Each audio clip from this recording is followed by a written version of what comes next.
The discovery that changed everything, the silent void. Captain Alina Vasquez stared out at the endless black of space from the bridge of the mining vessel Persistence.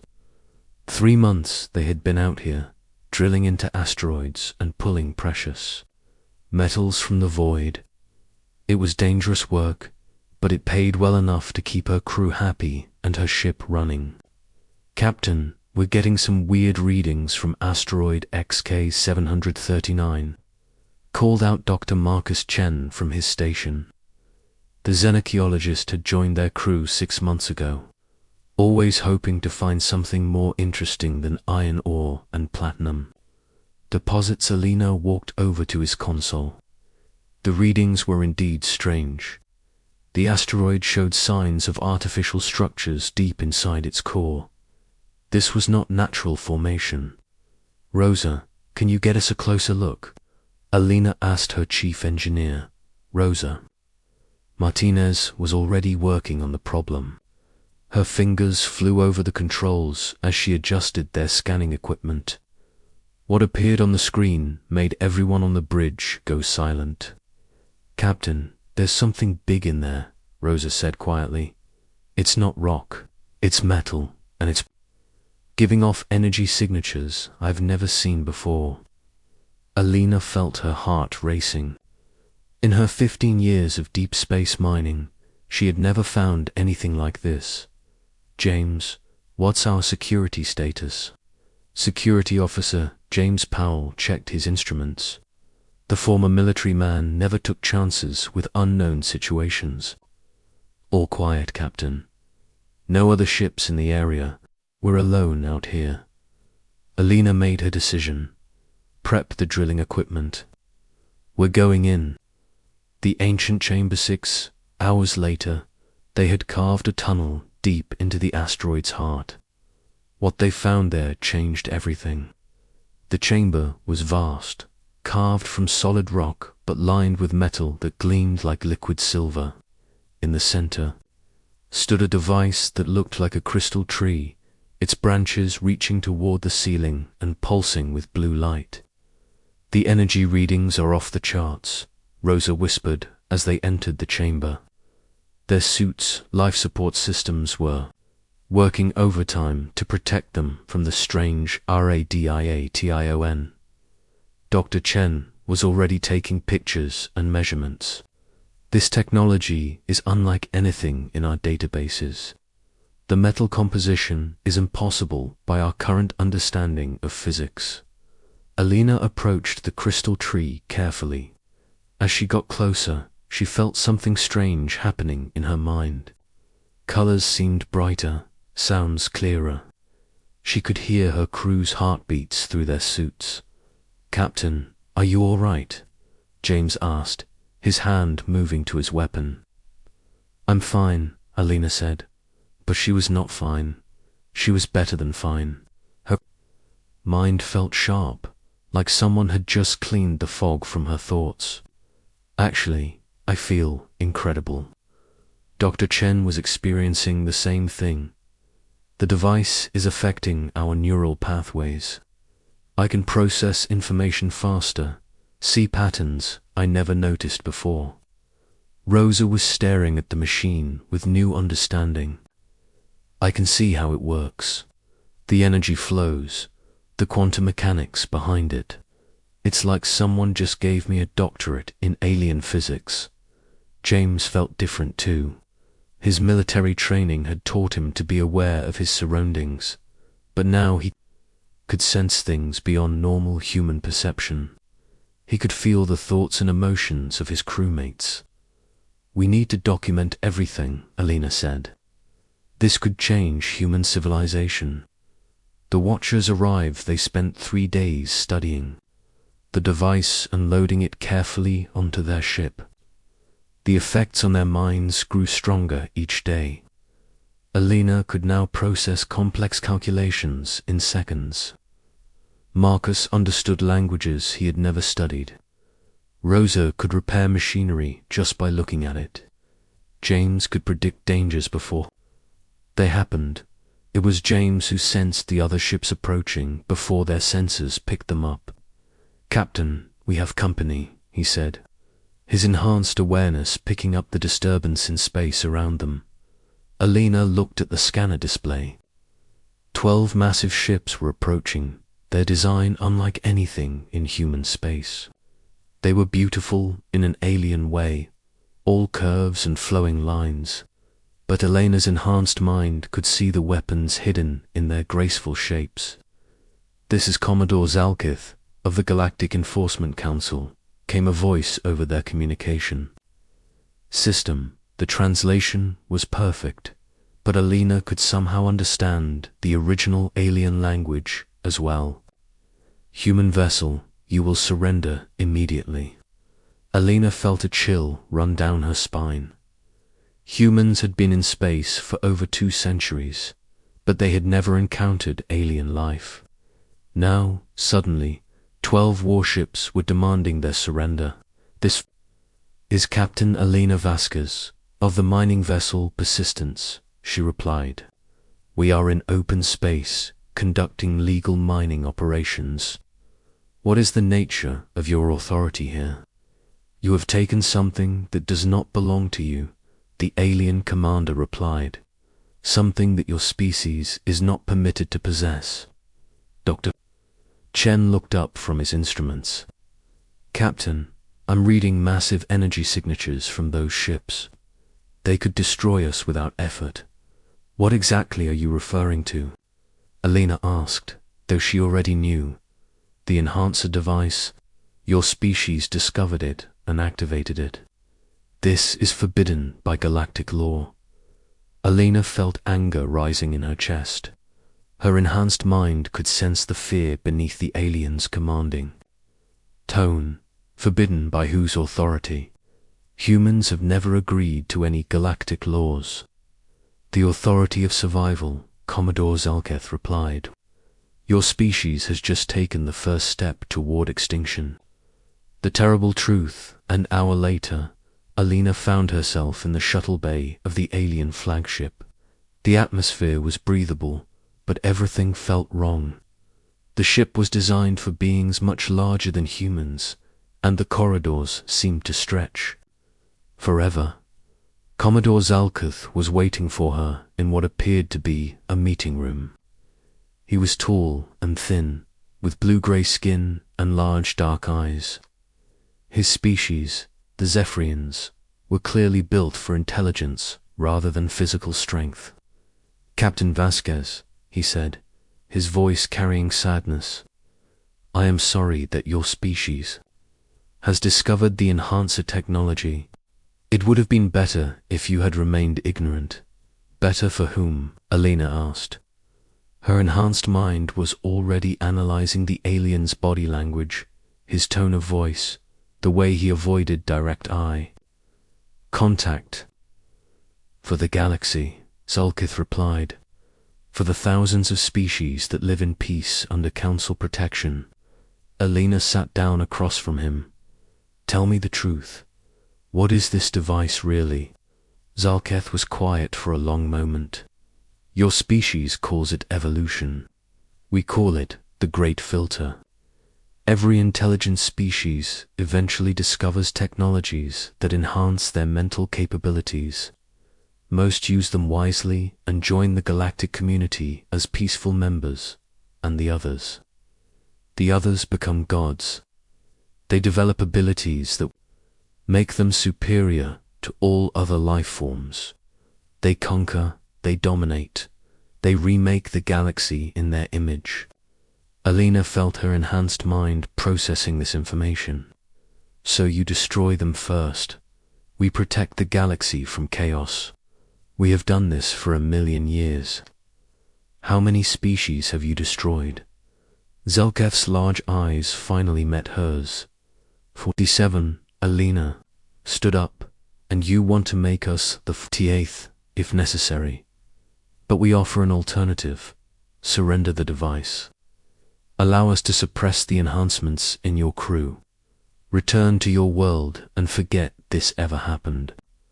Alina thought about her crew, about the incredible abilities they had gained, about the potential for humanity to grow beyond its current limitations.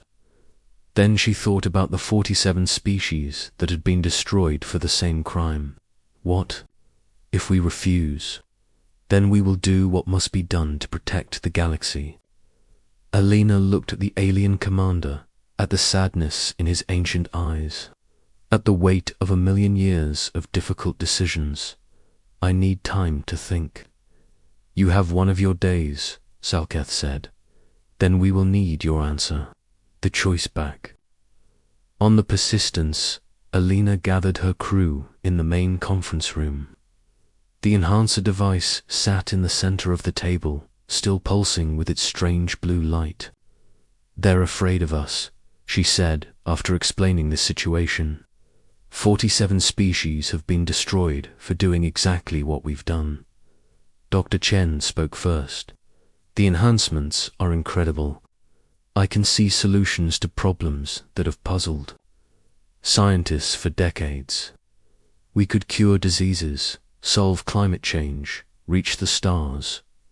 Rosa nodded. I can see improvements to our technology that would advance us by centuries. Faster than light travel, unlimited energy, perfect recycling systems. James was more cautious. I can sense their fear. They're not lying about the danger. Enhanced humans could become a threat to every other species in the galaxy. Alina felt the weight of the decision. So what do we do? Give up the greatest discovery in human history, or risk starting a war we can't win? There's a third option, Dr. Chen said quietly.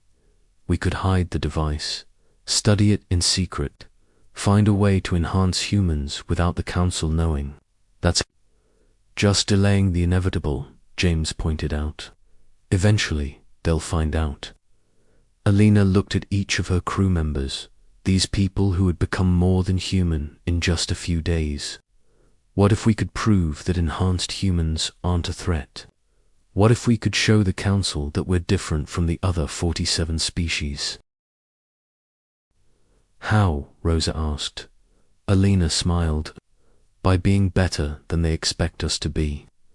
The signal that night, Alina sent a message to Earth. It would take 3 days to reach home, but she used the ship's most powerful transmitter to ensure it got through. The message was simple and direct. This is Captain Alina Vasquez of the mining vessel Persistence. We have made a discovery that will change human civilization.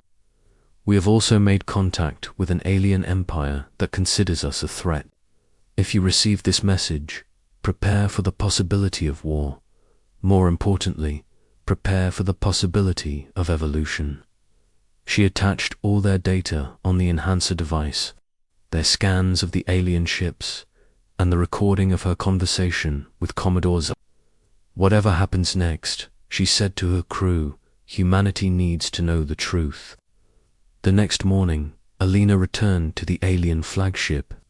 Commodore Zalketh was waiting for her in the same conference room.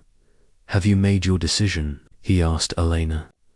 Looked at the ancient alien, at the sadness in his eyes, at the weight of 1,000,000 years of genocide justified as protection. Yes, we refuse to surrender the device. Zalketh closed his eyes. Then you have chosen extinction for your species. No, Alina said firmly. We've chosen evolution, and we're going to prove to you that enhanced humans are not the monsters. You fear? Zalketh opened his eyes. How? Alina smiled. By showing you what humanity really is. By proving that we can be better than your worst fears. The alien commander studied her for a long moment. You have great confidence in your species. I have great confidence in human nature. We're not perfect, but we're not evil either. Give us a chance to prove it. Zalketh was quiet for a long time. Finally, he spoke. I will give you one of your months. Prove to me that enhanced humans are not a threat to galactic peace.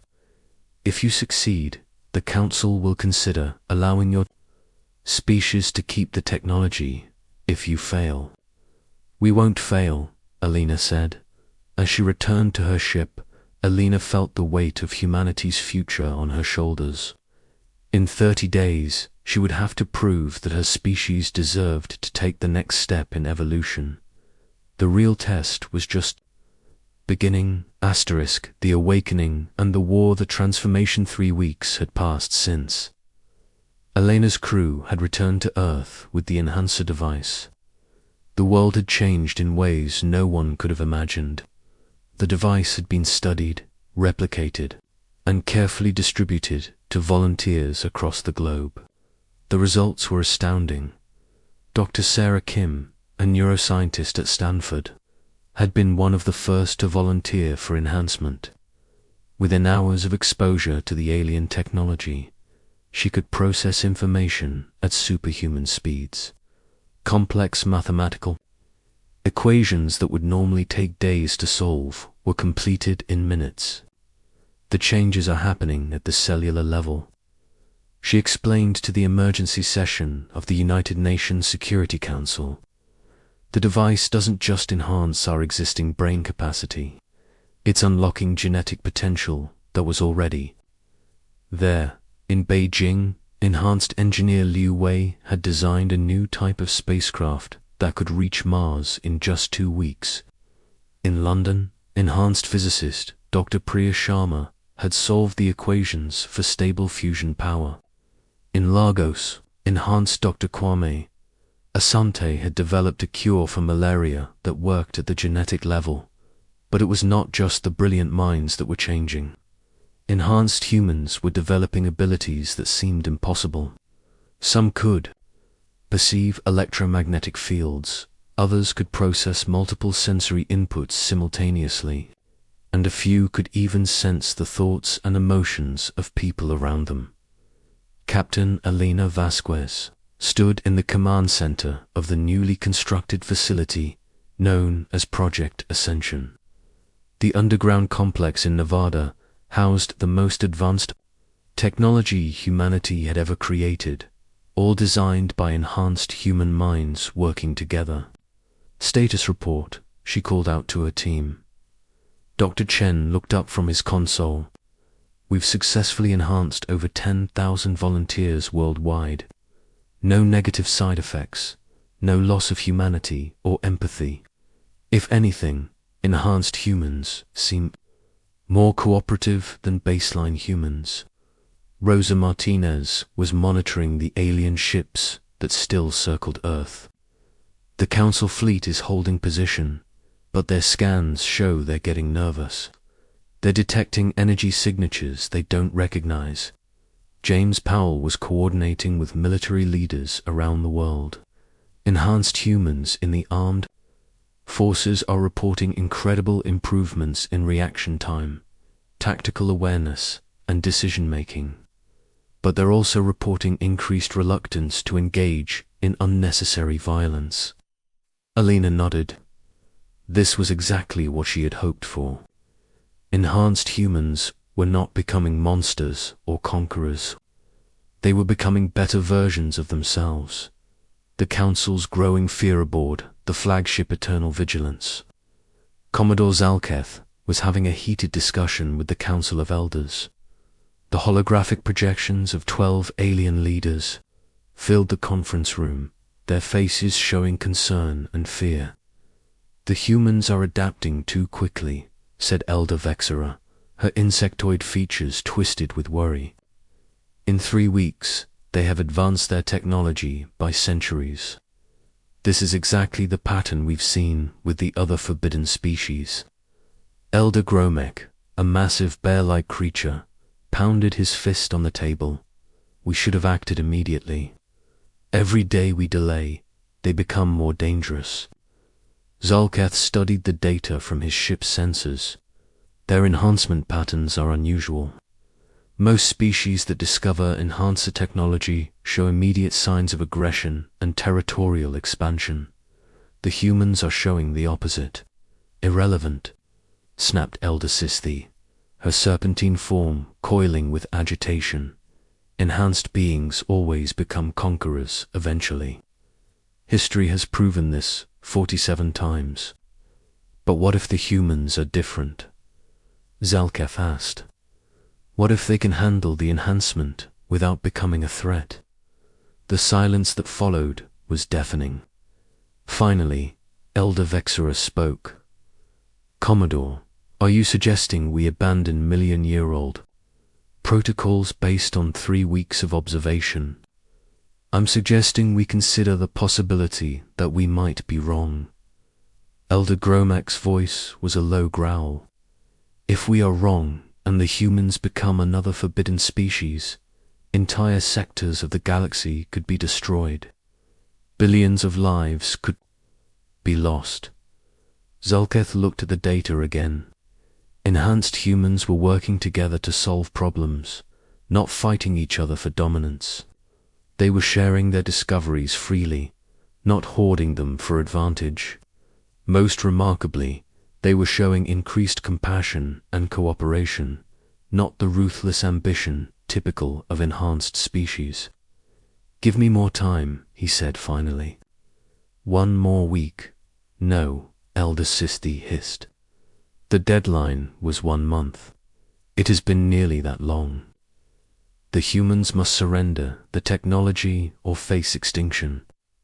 Zalketh felt the weight of command pressing down on him.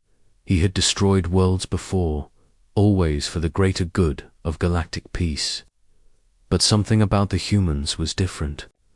Something that made him hesitate. Very well, he said. I will deliver the ultimatum. The ultimatum. Elena was in the underground lab studying the latest enhancement data when the communication came through. Commodore Zalketh's face appeared. On the main screen, his expression grave. Captain Vasquez, the Council has made its decision. You have 24 hours to surrender all enhancer technology and submit to genetic suppression. If you refuse, we will be forced to take action to protect the galaxy. Alina looked around the lab at her enhanced colleagues. Dr. Chen was developing new medical treatments that could save millions of lives. Rosa was designing clean energy systems that could end Earth's pollution problems. James was working with military leaders to reduce conflicts around the world. What kind of action?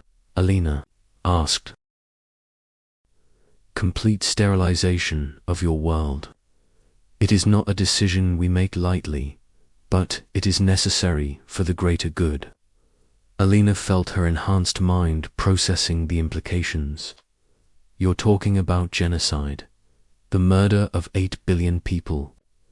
We are talking about preventing the murder of trillions, Zalketh replied. Enhanced species always follow the same pattern. First cooperation, then expansion, then domination. We cannot allow another forbidden species to arise. What if we could prove to you that we're different?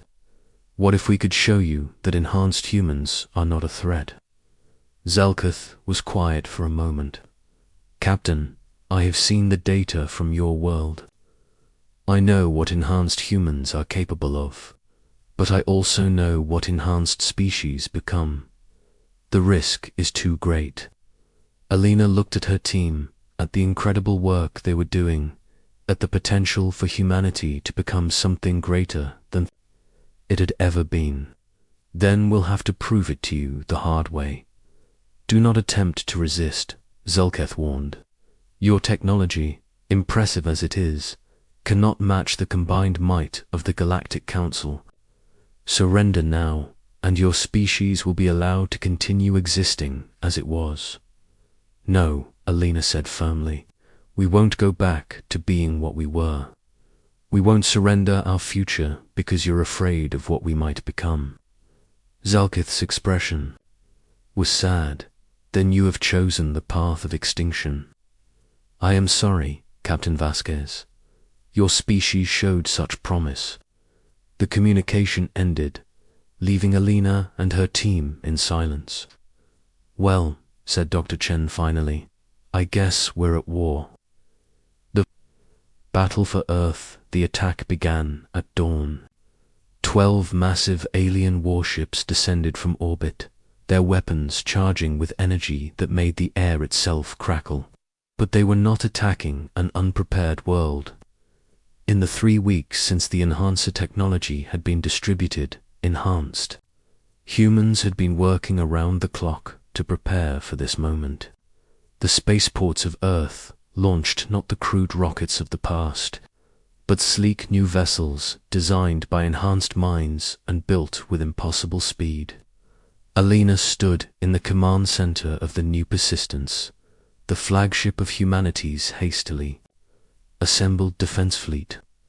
Around her, enhanced humans worked at speeds that seemed impossible, their minds processing information and coordinating responses faster than any computer. Enemy vessels are targeting population centers, reported James from the tactical station. They're not holding back.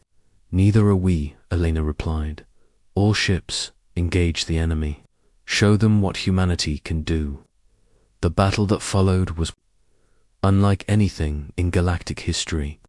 The Council ships were larger, more heavily armed, and backed by 1,000,000 years of technological development. But they were fighting an enemy that thought differently than any they had encountered before.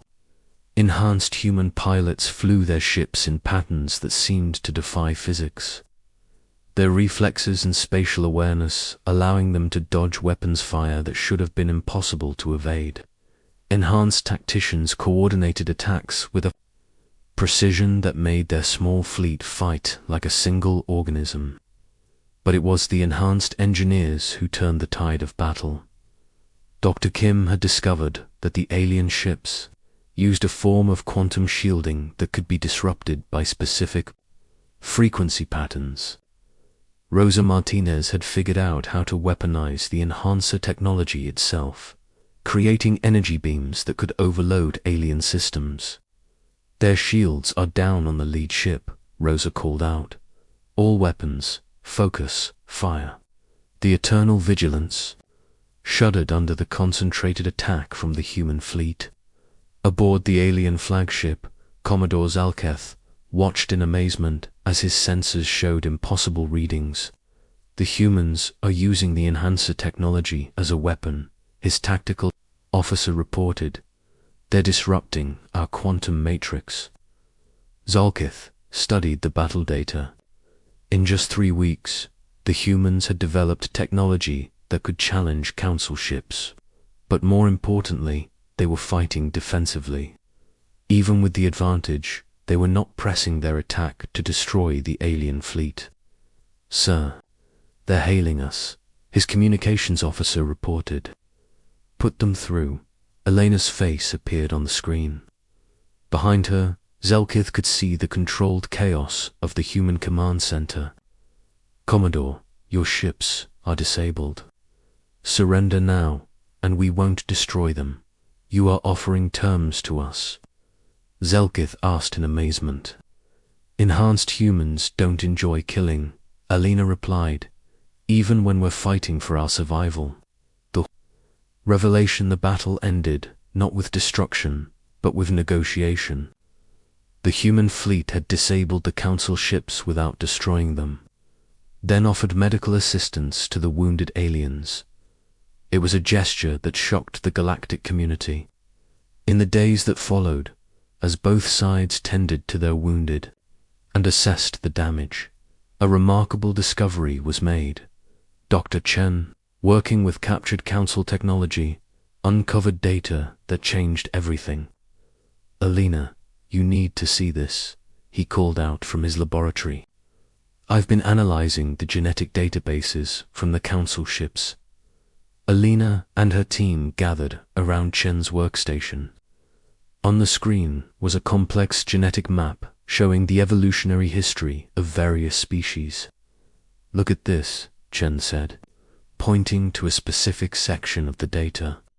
Human DNA has markers that match the extinct species known as the architects. Alina studied the data. What are you saying? I'm saying that humans weren't evolved naturally. We were genetically engineered by the architects before they were destroyed by the council. The implications were staggering. Rosa looked up from her own analysis.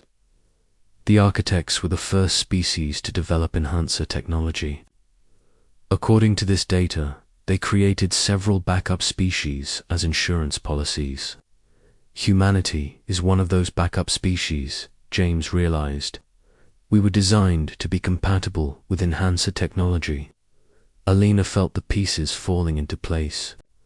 That's why we're adapting so quickly. That's why we're not becoming monsters like the other enhanced species. We were designed for this. Dr. Chen nodded. The architects built safeguards into our genetic code. We can't lose our humanity because it's hardwired into our DNA. The new alliance, when Alina presented this evidence to Commodore Zelketh, the alien commander was speechless. The data was undeniable. Humans were not just another species that had stumbled upon enhancer technology. They were the children of the architects, designed to inherit their legacy. This changes everything, Zalkath said finally. If humans are the genetic heirs of the architects, then the Council's entire policy regarding your species must be reconsidered. Alina looked at the alien commander, seeing him in a new light. The architects were destroyed by the Council, weren't they? Zalkath nodded sadly. 1,000,000 years ago, they were the first enhanced species, and the most dangerous. They had the power to reshape reality itself. But they also created us, Alina pointed out. They designed us to be better than they were. Over the following weeks, as the Council debated humanity's fate, enhanced humans continued to prove their worth. They shared their medical advances freely with alien species, offered to help solve environmental problems on Council worlds, and demonstrated again and again that they were not interested in conquest or domination. Finally, the Council reached a decision. Elder Vexera delivered the verdict herself. The human species will be granted provisional membership in the Galactic Council, she announced. You will be allowed to keep your enhancer technology, but you will be monitored for signs of aggression or expansion. Alina smiled. We accept those terms, but we have a condition of our own. What condition? We want to help you find peaceful solutions to other enhanced species. Maybe the pattern of destruction can be broken. Elder Vexera was quiet for a moment. You would risk your safety to help potential enemies. We would risk our safety to help potential friends, Alina replied. That's what makes us human. The new era 6 months later, Alina stood on the observation deck of the first joint human-alien research station. Through the viewport, she could see ships from dozens of species working together to explore the galaxy's mysteries. The enhancer technology had been shared with other species, but only under careful supervision and with the safeguards that humanity had discovered. 3 more enhanced species had been successfully integrated into galactic society without violence or destruction. Captain Dr. Chen called out from the laboratory. We're getting reports from the frontier. Another species has just discovered enhancer technology. Alina smiled. Prep the diplomatic ship. Let's go make some new friends. As the new Persistence departed for the frontier, Alina reflected on how much had changed. Humanity had gone from being a minor species on the galactic stage to being the bridge between enhanced and baseline civilizations. They had proven that evolution and cooperation could go hand in hand. The galaxy was vast and full of wonders, and humanity was finally ready to explore it all. The age of fear was ending, and the age of discovery had begun. Enhanced humans had not become the monsters the Council feared. They had become something better. Teachers, healers, and ambassadors for a new way of thinking about evolution and Progress, the future was bright, and it belonged to all the species of the galaxy working together. The Forbidden had become the foundation of a new era of peace and cooperation. And it all started with a mining crew that refused to surrender. Their dreams of a better tomorrow